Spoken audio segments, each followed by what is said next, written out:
চট্টগ্রামের হাটাজারি মাদ্রাসা গিরিয়ে শনিবার রাতে কওমি মাদ্রাসা শিক্ষার্থী ও জশ্নের জুলুসত অংশগ্রহণকারীদের মধ্যে সংঘর্ষের ঘটনার ফরতুন হাটাজারি উপজেলায় শান্তি ফিরে পেলে উভয় পক্ষের লইয়েরে সমঝোতা বৈঠক গুজি উপজেলা প্রশাসন।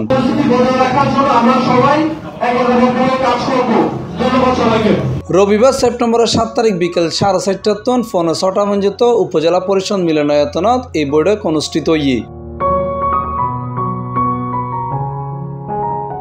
বৈঠকের সংঘাতে জড়ানো হাটাজারি মাদ্রাসা ও সুন্নিয়কলের পক্ষে 10 জন করে উপস্থিত আছিল। এন্ডের শনিবারের সংঘাতে হতাহতকলের চিকিৎসা এবং ভবন সহ ক্ষতিপূরণের আশ্বাস দিয়ে প্রশাসন।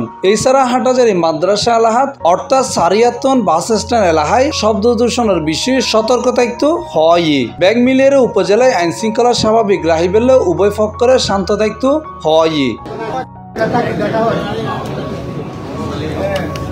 এই ব্যাপারে হাটাজারি সার্কেলের অতিরিক্ত পুলিশ সুপার কাজী তারেক আজিজ জানাইয়ে আইন শৃঙ্খলা স্বাভাবিক রাখিবেলে উভয় পক্ষের লইয়েরে বৈঠক করা হয়। এন্ডে ক্ষতিপূরণ ও ভুক্তভোগীর চিকিৎসার আশ্বাস দেওয়া হয়। আমাদের সমস্যাগুলোর একটি শান্তিপূর্ণ সমাধানের জন্য আমরা বেশ কিছু সিদ্ধান্তে সবাই একমত হয়েছি। সেটি হয়েছে আমাদের যে ক্ষয়ক্ষতিগুলো হয়েছে আমরা দ্রুত ক্ষয়ক্ষতি নিরূপণ করে সেগুলো ক্ষতিপূরণের একটা ব্যবস্থার কথা আসছে। আমাদের যে আহত যে ভাইয়েরা আছে তাদের সবার চিকিৎসার খোঁজখবর নিয়ে সুচিকিৎসা প্রদান করার জন্য আমরা উদ্যোগ নিব এবং একই সাথে আমাদের বিভিন্ন ধর্মীয় অনুষ্ঠানে এবং এছাড়া আমাদের যে স্কুল কলেজ মাদ্রাসা সকল শিক্ষা প্রতিষ্ঠানে যে পাশ দিয়ে যে শব্দ দূষণের একটা বিষয় চলে আসে সেই বিষয়ে আমরা আমাদের অনুষ্ঠান সহ সকল কার্যক্রমে সকল পক্ষের অংশগ্রহণে উপজেলা প্রশাসন সহ একটা স্বেচ্ছাসেবক টিম করে আমাদের অনুষ্ঠানগুলো যেন আমরা সুন্দরভাবে পালন করতে পারি সে বিষয়ে আমাদের সকল পক্ষ একমত হয়েছে।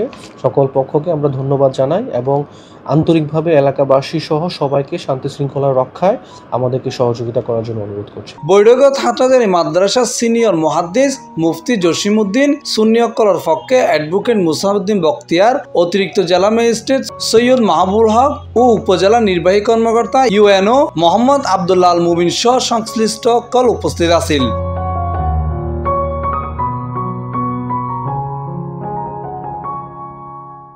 C+ TV Chittagong.